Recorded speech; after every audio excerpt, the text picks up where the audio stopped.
할렐루야. 어느 교회를 다녀보셔도 성가대가 찬양을 한 다음에 자리에 앉을 때까지 박수로 사나이 영광 돌리는 교회는 아마 우리 교회밖에 없는 걸로 알고 있습니다.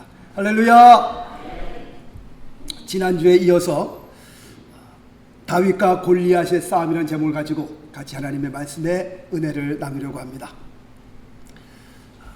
모든 이스라엘 군사들이 골리앗이라고 하는 큰 용사 앞에서 다들 벌벌 떨고만 있습니다.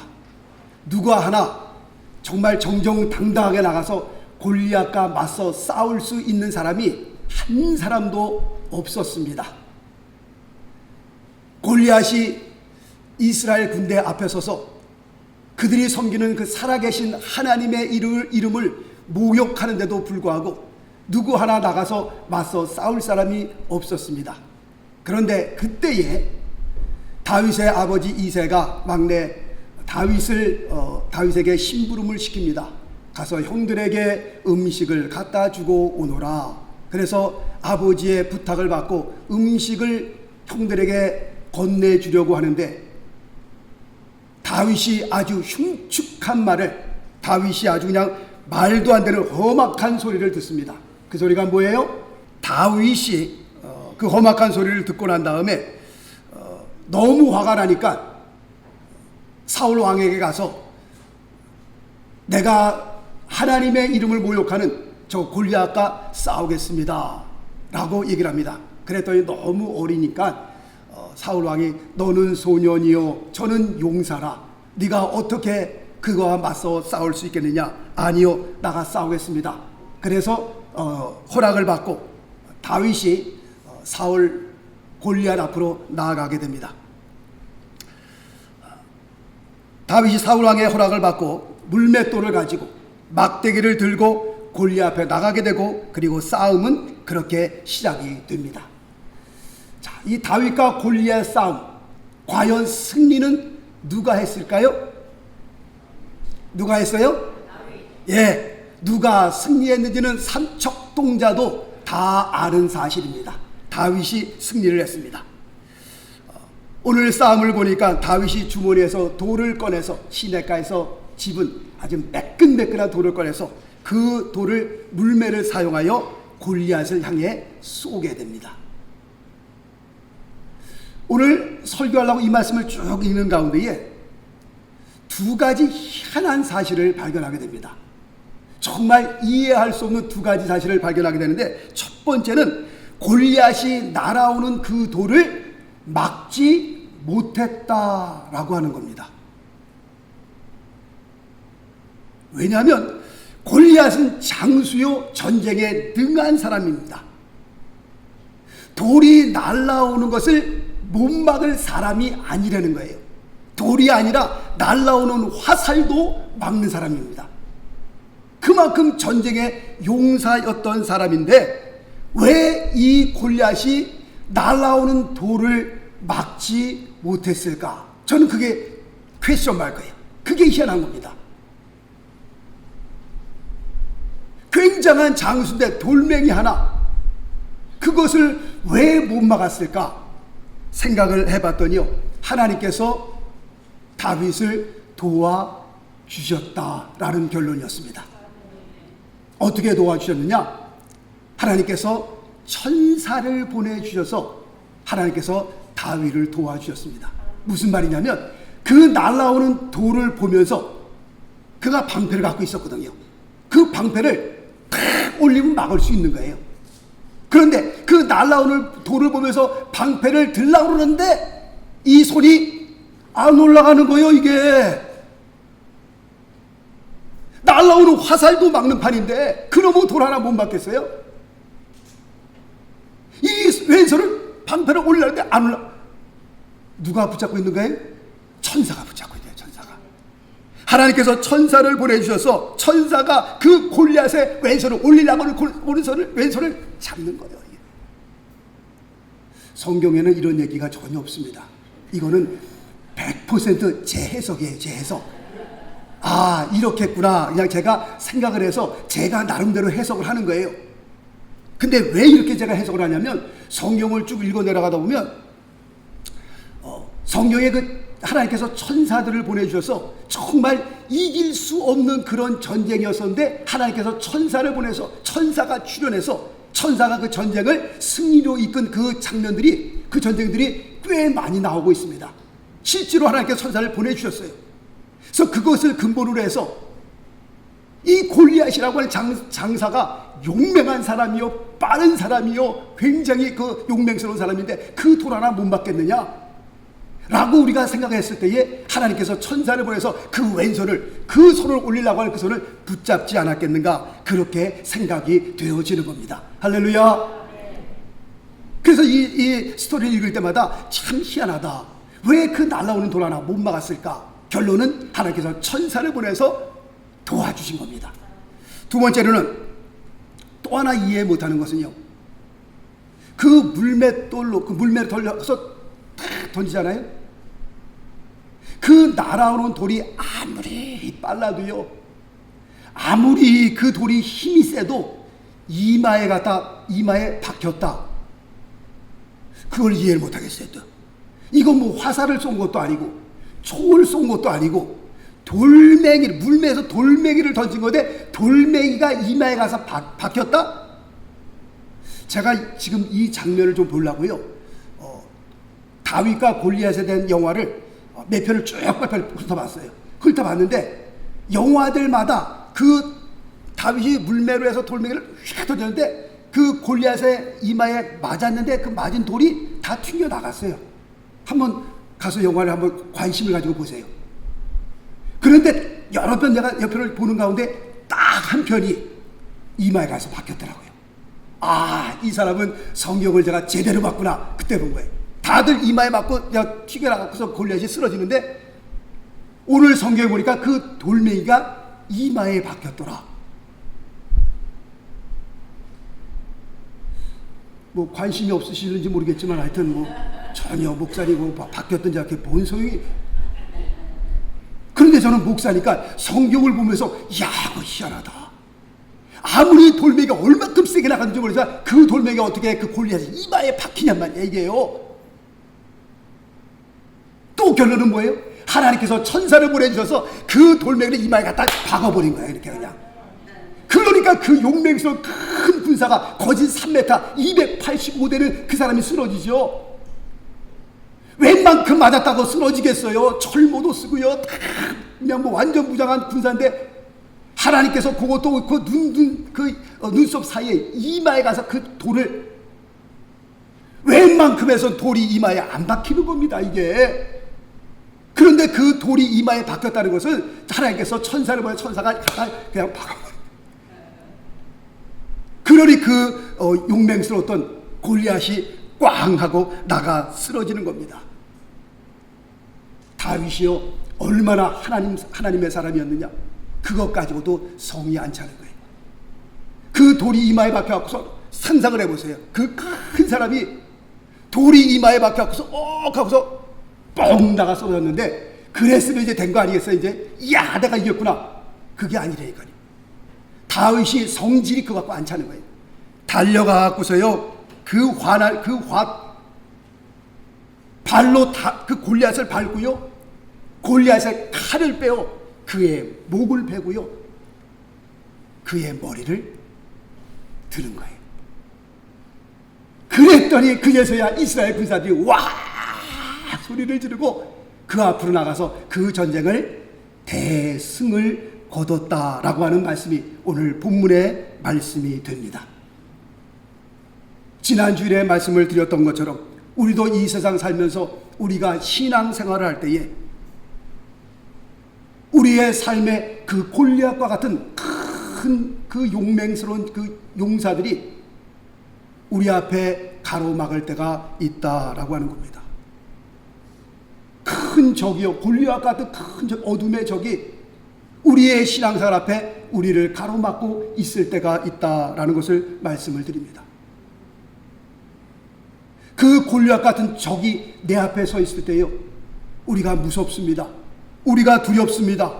우리가 힘듭니다. 사실 그 골리앗을 바라보면서 다 포기하고 싶은 생각이 우리의 마음에 들 때도 있습니다. 그 골리앗을 생각할 때마다 밤에 잠을 못 자고요, 가슴이 두근두근대고요. 이러다가 내 삶이 망하겠구나. 이러다가 우리의 가정이 푹썩 주저앉겠구나. 그런 두려움과 염려가 우리의 삶을, 우리의 마음을 짓누를 때가 한두 번이 아니었다라고 하는 겁니다. 그러나 오늘 다윗이 경험한 이 사건을 보면서 우리는 이것을 하나님께서 우리에게 주시는 하나님의 말씀으로, 하나님의 메시지로 받아야 될 줄로 믿습니다. 이런 다윗을 보면서 어떻게 하면 우리도 내 앞에 서 있는 그 어둠의 세력, 골리앗과 같은 그 큰 세력을 어떻게 하면 우리가 이길 수 있을까?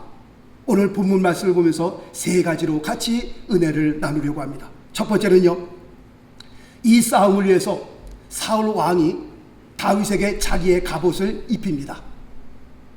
그랬더니 그 사울이 입었던 갑옷이요, 자기에게 맞지 않습니다. 그래서 다윗이 사울 왕에게 사양을 합니다. 왜냐하면 그 옷 입고 나가서는 절대로 싸워서 이길 수가 없기 때문에 그렇습니다. 사울 왕의 옷이 오늘날 우리에게 뭘 의미하는 거겠어요? 세상적으로 화려한 것들을 의미하고 있습니다. 세상적으로 남에게 뽐내려고 하는, 보여주려고 하는 그런 세상 화려한 것들을 여기서 말씀하고 있는 겁니다. 우리가 세상적으로 사람에게 뽐내려고 하고 사람들에게 폼 잡으려고 하는 그런 것을 소유했다고 해서 우리가 골리앗을 이길 수 있느냐? 어림도 없는 말씀입니다. 세상적으로 화려한 것을 가졌다고 해서 그것 가지고 내 앞에 있는 골리앗을 이길 수는 없는 겁니다. 성경은 오히려 세상적으로 화려한 사울의 갑옷보다는 이런 옷을 우리에게 추천하고 있습니다. 어떤 옷이냐? 말씀 보겠습니다. 로마서 13장 12절 말씀. 밤이 깊고 낮이 가까웠으니 그러므로 우리가 어둠의 일을 벗고 빛의 갑옷을 입자. 빛의 갑옷을 우리에게 말씀하고 있고요. 그 다음 말씀 로마서 13장 14절. 오직 주 예수 그리스도로 옷 입고 정욕을 위하여 육신의 일을 도모하지 말자. 주 예수 그리스도의 옷을 입을 것을 우리에게 말씀하고 있습니다. 그 다음에 에베소서 6장 11절 말씀. 마귀의 괴계를 등이 대적하기 위하여 하나님의 전신 갑주를 입으라 라고 말씀하고 있습니다. 하나님의 전신 갑주를 입으라. 몇 주 전에도 제가 하나님의 전신 갑주에 대해서 말씀을 드렸던 기억이 납니다. 사도 바울이 로마 군사를 보면서 성령의 감동을 입어 에베소서를 기록하면서 하나님의 전신 갑주를 우리가 입어야 할 것을 말씀하고 있습니다. 하나님의 전신갑주 뭐죠? 위로부터 밑으로 내려가면서 위에 뭘 써야 되죠? 구원의 투구를 써야 되고, 그 다음에 의의 흉배를 우리가 써야 되고, 그 다음에 진리의 허리띠를 우리가 매야 되고, 그 다음에 복음의 신발을 신어야 되고, 믿음의 방패를 가져야 되고, 성령의 검 곧 하나님의 말씀을 가지라. 제가 말씀을 드렸던 것처럼 제가 신학교 다닐 때 우리 70이 넘었던 그 교수님께서 자기는 매일 아침마다 일어나면 하나님의 전신갑주를 입는다고 그러잖아요. 침대에서 딱 일어나면 구원의 투구, 의의 흉배, 진리의 허리띠. 제가 그 교수님의 말씀을 들으며 큰 은혜를 받았어요. 정말. 야, 정말 하나님의 사람이구나. 우리가 세상에 나가서 승리하기 위해서는 우리가 하나님의 전신갑주를 입지 않으면 마귀가 우는 사자와 같이 지금도 우리를 삼키려고 덤벼드는 이때에, 우리를 향하여 화존을 쏘는 이때에 우리가 하나님의 전신갑주로 무장하지 않으면요, 오늘날 우리가 우리의 신앙을 지키기가 굉장히 힘든 그런 세대에 살고 있습니다. 유혹이 얼마나 많아요. 시험이 얼마나 많아요. 우리가 주일날 와서 1시간 주 앞에 예배 드릴 때는 뭔가 대단한 것처럼 보이고 같이 예배 드리고 같이 신앙인끼리 같이 교제를 나누니까 굉장한 것 같지만 벌써 세상으로 나가보세요. 우리의 신앙을 가만 놔버려 두나? 어떻게 하든지 우리를 흔들어서 신앙을 뺏어가고요, 믿음을 뺏어가고요, 우리의 믿음을 좀먹게 만들고요, 어떻게 하든지 교회를 멀리하게 만들고요, 말씀을 멀리하게 만들고요. 세상이 지금 그렇습니다. 정말 우리가 정신 바짝 차리지 않으면 옛날에 그 좋았던 신앙들, 성령 충만했던 신앙들 다 까먹을 수 있습니다. 우리가 기도의 자리로 돌아오지 않으면, 하나님의 말씀의 자리로 돌아오지 않으면요, 우리의 신앙을 하나 지키기가 굉장히 힘든 그런 시대에 살고 있습니다. 그러므로 우리가 항상 하나님의 전신갑주를 입어야 될 줄로 믿습니다. 할렐루야. 우리가 왜 하나님의 전신갑주를 입어야 되느냐? 말씀이 설명하고 있습니다. 에베소서 6장 10절 말씀 보니까 정말로 너희가 주 안에서와 그 힘의 능력으로 강건하여지고 라고 말씀하고 있습니다. 전신갑주를 입어야 될 이유는 내가 주 안에서와 그리고 주님의 힘으로, 주님의 능력으로 강건하여지기 위함입니다. 다시 말씀드리면 우리가 우리의 힘으로, 우리의 능력으로 내 앞에 있는 그 어둠의 골리앗을 내가 싸워서 이길 수 있느냐? 어림도 없는 말씀이라니까요. 마귀가 그렇게 우습게 보여요? 절대로 우스운 존재가 아닙니다. 내가 마음대로 뭐 좌지우지할 수 있는 그런 세력인 줄 아세요? 그렇지 않습니다. 얼마나 교활하고요, 자칫 잘못하면요 우리가 팍팍 나가 쓰러질 수 있는 아주 교활한 놈입니다. 그러므로 내 힘으로, 내 지식으로 그와 싸워요? 아니요. 그래서 하나님께서 우리에게 하나님의 전신갑주를 입으라라고 말씀하고 있어요. 하나님의 전신갑주를 입으라는 그 말씀의 의미는 주 안에서 주님의 힘으로 서라라고 말씀하고 있습니다. 하나님의 능력을, 하나님의 힘을 우리가 빌려오지 않고는, 우리가 그 능력을 입지 않고서는 마귀와 싸워서 이길 수 없다라고 하는 겁니다. 성경은요 우리를 질그릇에 비유하고 있습니다. 질그릇이라고 하는 것이 뭐예요? 깨지기 쉬운 거 아니겠어요? 부닥치면 깨지는 거 아니겠어요? 떨어뜨리면 깨지는 거 아니겠어요? 그런데 저는 종종 우리의 삶을, 우리를 저는 종이 한 장으로 좀 비유하고 싶습니다. 종이 한 장, 아무것도 아니죠 이거요. 그냥 우습게 찢어집니다. 쭉쭉쭉쭉 하면 그냥 쭉 찢어지는 거예요. 아무것도 아니에요 이거요. 종이 한 장과 같은 우리의 인생이지만, 종이 한 장과 같은 그 인생이요 바위에 딱가닥 달라붙으면 그 종이 한 장이지만 종이가 뭐가 되는 거예요? 바위와 함께 하기 때문에 바위가 되는 거예요. 종이를 찢으려면요 바위를, 이 반석을 깨트려야 되는 거예요. 이 반석이 누구예요? 우리 주 예수 그리스도 하나님 되시는 거예요. 누가 감히 이 반석을 깨트릴 수가 있겠어요? 어림도 없는 말씀이죠. 그런 나약한 존재지만 종이 한 장과 같은, 질그릇 같은 인생이 어떻게 그 거대한 골리앗을 싸워 이길 수 있겠어요? 없습니다. 그래서 전신갑주를 입는 거고요, 그래서 하나님의 능력을 빌려 하나님의 능력을 의지하는 거고요, 그래야 우리가 승리할 수 있다라고 하는 사실입니다. 할렐루야. 두 번째로는요 만군의 여호와의 이름으로 나가야 합니다. 말씀 보겠습니다. 사무엘상 17장 45절 말씀 보니까 다윗이 블레셋 사람에게 이르되 너는 칼과 창과 단창으로 내게 오거니와 나는 만군의 여호와의 이름 곧 내가 모욕하는 이스라엘 군대의 하나님의 이름으로 내게 가노라 라고 말씀하고 있습니다. 다윗이 누구의 이름으로 갔어요? 하나님의 이름으로 가고, 하나님의 이름. 옛날에 왕이 누구에게, 어떤 사람에게 명을 내리게 되면 그 밑에 있는 신하가 왕의 명령을 가지고 그 사람 앞에 가서 이렇게 얘기를 합니다. 왕의 어명이요. 그러면 그 말을 듣는 사람은 그 사람 앞에 무릎을 꿇습니다. 왜냐하면 그때부터 그 입에서 나오는 말은 그 사람의 말이 아니라 누구의 말이에요? 왕의 말입니다. 그렇기 때문에 감히 그 왕의 말을 내가 꿋꿋이 서서 그 말을 듣는 사람은 없습니다. 왕의 어명이요 라고 쫙 그 편지를 펴면 그 앞에 다 무릎을 꿇게 됩니다. 마찬가지로 귀신들이 우리의 이름으로 나가는 거예요? 아니요. 나사렛 예수 그리스도의 이름으로 귀신이 쫓겨나가는 겁니다. 병든 자를 고칠 때에 우리가 우리의 이름으로 병든 자를 고쳐요? 어림도 없는 말씀이죠. 우리의 이름 앞에는요 귀신이 꼼짝 안 합니다.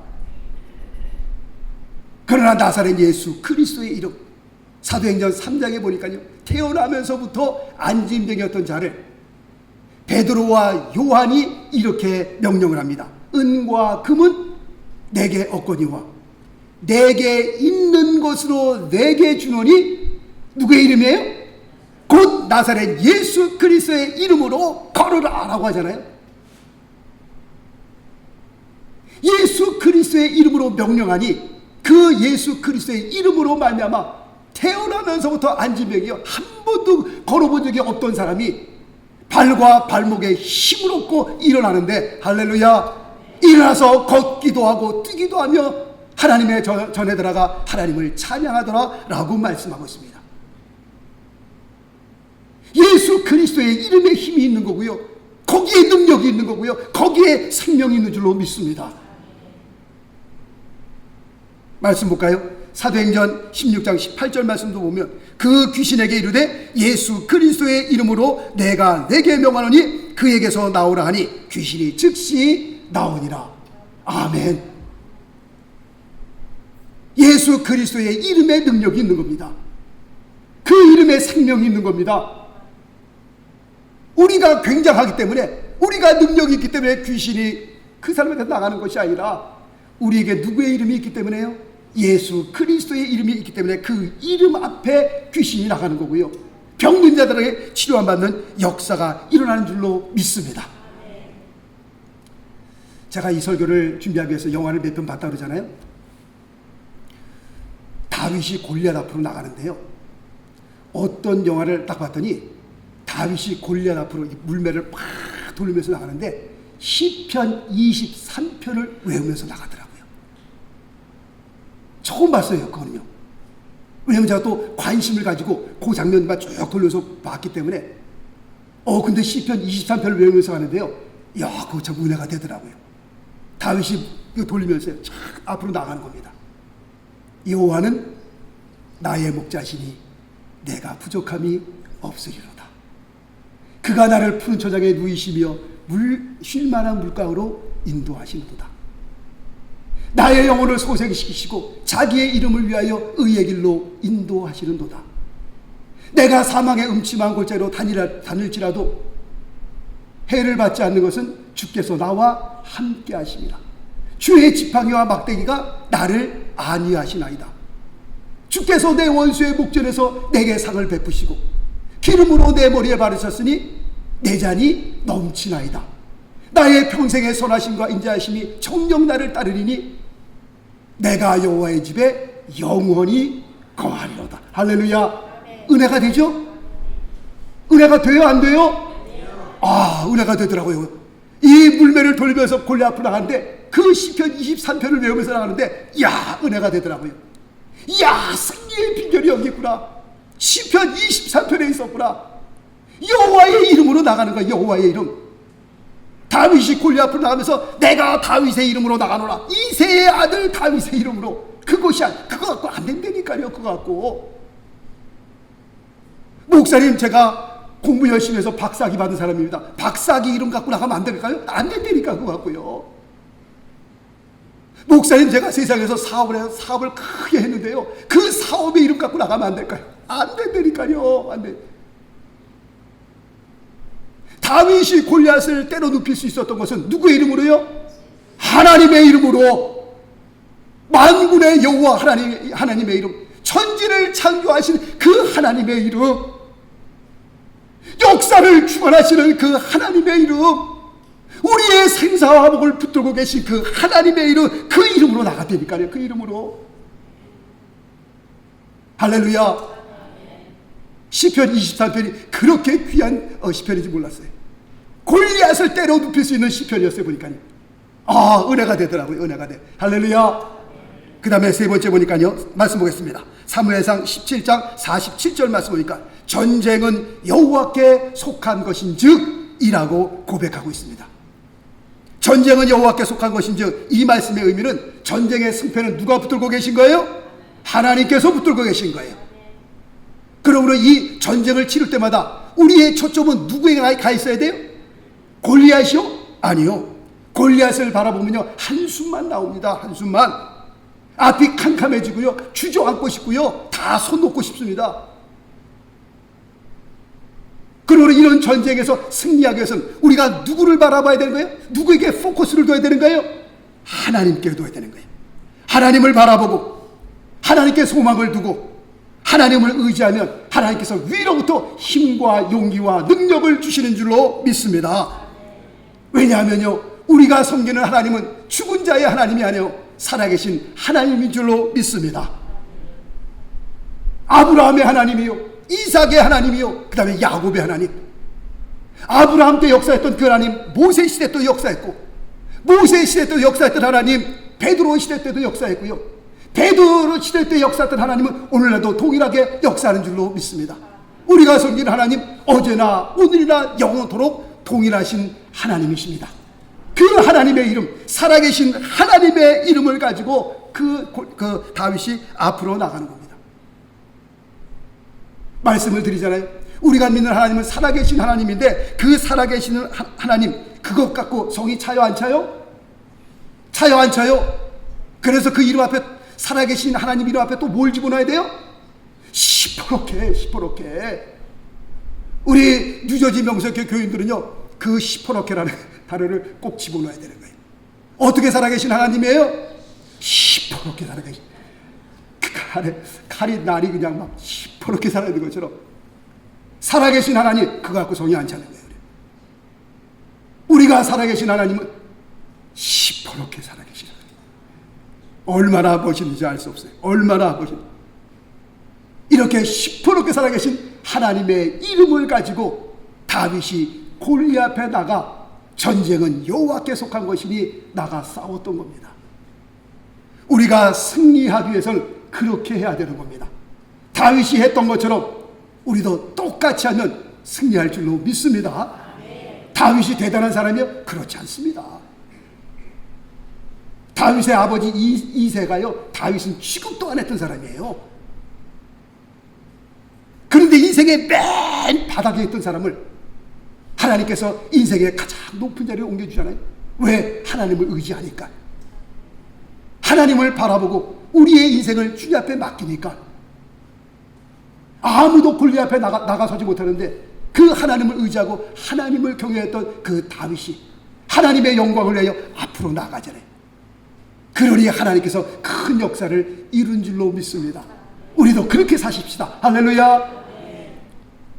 목사님, 우리는 이 전쟁에서 승리하면 뭐 어떤 일이 벌어지는 겁니까? 승리하면 어떻게 되는 겁니까? 자, 두 가지만 말씀을 드리고 말씀을 마치도록 합니다. 첫 번째, 우리가 이 영적 전쟁에서 내 앞에 서 있는 그 어둠의 큰 골리앗을 때려 눕히게 되면 첫 번째 어떤 일이 벌어지느냐? 하나님께서 우리에게 상급을 주십니다. 상급이 예비되어 있습니다. 세상적인 일도 그렇지만 영적인 세상에서도, 영적인 세계에서도 하나님께서 우리에게 상급을 예비하고 계십니다. 요한계시록 2장 3장을 보면 7교회가 소개되고 있습니다. 그 7교회를 소개할 때마다 주님께서 하시는 말씀이 있습니다. 이기는 그에게는, 이기는 자에게는 꼭 그 단어가 들어갑니다. 다시 말씀드리면 우리가 이 세상을 살면서 영적인 전쟁이 계속 이루어지는 거예요. 그 영적인 전쟁에서 우리가 이길 경우에는 주님께서 약속하신 약속의 말씀들이 있습니다. 그것은 그들에게 주시는 상급입니다. 우리 앞에 서 있는 그 어둠의 세력, 골리앗과 같은 그 큰 어둠의 세력들을 우리가 때려 눕히게 되면 하나님께서 이기는 자에게 주시는 귀한 상급이 있다라고 하는 겁니다. 말씀 보겠습니다. 빌립보서 3장 14절 말씀 보니까 사도 바울도 이렇게 고백을 합니다. 표대를 향하여 그리스도 예수 안에서 하나님이 위에서 부르신 부름의 상을 위하여 쫓아가노라. 할렐루야. 사도 바울도 그렇게 힘써 영적 전쟁을 싸웠던 것은 위에서 부르신 부름의 상이 있었기 때문에 자기가 힘을 다하여 주님의 영광을 위하여 싸웠던 겁니다. 우리에게도 상급이 있는 줄로 믿습니다. 마지막 두 번째로, 우리 주변에 있는 낙심된 사람들에게 용기와 힘을 주는 놀라운 일들이 일어나게 됩니다. 그렇게 꼼짝을 못했던 이스라엘 군사들이요, 다윗이 나가서 골리앗을 때려 눕히면서 그의 머리를 탁 들었을 때에 이스라엘 군사들 가운데 막 함성이 일어나고요, 용기와 힘을 얻어 그들이 전쟁터로 나가서 큰 승리를 얻을 수 있었다라고 하는 겁니다. 우리가 알고 있는 닉 부이치치라는 사람이 있습니다. 양팔이 없고요, 두 다리가 없습니다. 상상을 해보세요. 완전 여기서부터 없고요, 그 다음에 다리도 중간에서부터 없는 게 아니라 완전 위에까지 해서 딱 몸뚱아리만 있습니다. 살아갈 수 있겠어요, 여러분들? 한쪽 다리만 잃어도 그냥 막 인생을 막 그냥 비관하고, 한 팔 하나만 없어도. 그런데 이 사람은 두 팔 완전 여기서부터. 그런데 이분이요, 세상을 얼마나 당당하게 살아가는지 몰라요. 당당하게 살아갈 뿐만 아니라 전 세계를 다니면서 자기의 신앙에 간증을 합니다. 제가 알기로는 호주 사람으로 알고 있습니다. 우리 한국도 몇 번 방문해 갖고서 간증할 때요, 테이블 놓고 테이블 위에서 이렇게 테이블을 이렇게 놓으면 그 테이블 위에 올라가서 거기 앉아서 간증합니다. 닉 부이치치, 그분의 간증을 들으면서요, 사람들이 얼마나 큰 마음의 위로와 힘과 용기, 인생에서 지쳤던 사람들이요, 삶의 소망이 없고 삶을 포기하려고 했던 사람들이요, 정말 낙심하고 두려워했던 사람이 그의 간증을 들으면서 울면서 하나님 앞에 회개하면서 다시 용기를 얻고 힘을 얻고요, 그의 간증을 보니까 그 사람을 다 꼭 껴안으면서 고맙다고, 내 인생이 굉장히 힘들었는데 당신의 그 간증을 들으면서 내가 다시 힘을 얻는다고 그런 말씀을 하면서요, 굉장히 많은 사람들에게 삶의 도전을 주고요, 그 사람도 그렇게 기쁨으로 하나님 앞에 영광을 돌리며 살 수 있다고 할 것 같으면, 나같이 사지가 멀쩡한 나 같은 사람이 우리의 인생에서 조금 힘들다고 해서, 조금 어렵다고 해서 하나님을 향하여 불평하고 불만하고 그렇게 살면 되겠냔 말이에요. 우리가 형편이 나빠도 그 사람처럼 나쁘겠어요? 우리가 아무리 힘들어도 그 사람처럼 힘들겠어요? 두 팔 두 다리가 다 없는데 그런 가운데서도 하나님을 찬양하고 예배하고, 결혼해갖고 지금 애를 넷을 가졌더라고요. 넷을 낳더라고요. 어떤 분이 물어봤어요. 혹시 인공수정하셨습니까? 아니요, 정상으로 낳았습니다. 그러더라고요.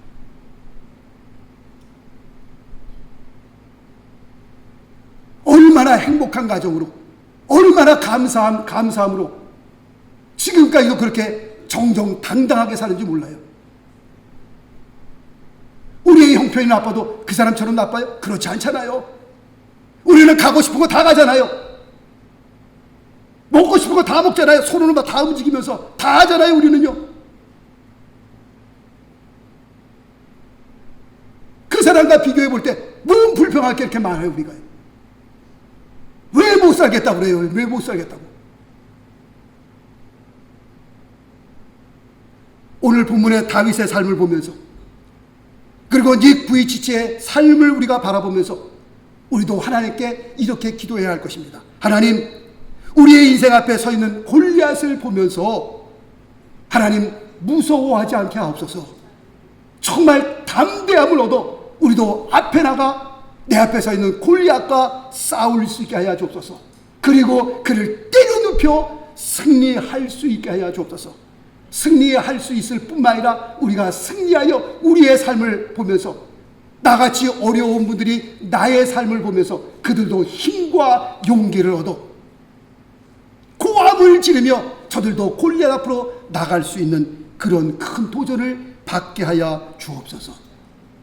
우리도 하나님 앞에 그렇게 기도해야 될 것입니다. 다윗의 삶을 바라보면서 두려워하지 맙시다. 그리고 담대하게 골리앗 앞에 나가서 정정당당하게 싸우십시다. 하나님께서 여러분의 편에 서실 것이고 하나님께서 여러분에게 용기와 힘을 주실 것이고, 하나님께서 여러분에게 승리하게 여러분의 문을 열어주시고, 하나님께서 여러분에게 능력을 주실 줄로 믿습니다. 시편 23편을 외워가면서 문맷돌을 우리가 돌리면서 하나님의 말씀과 우리가 기도를 통해서 앞으로 정정당당하게 나아갈 때에 여러분 삶에 놀라운 역사가 일어날 줄로 믿습니다. 기도하겠습니다.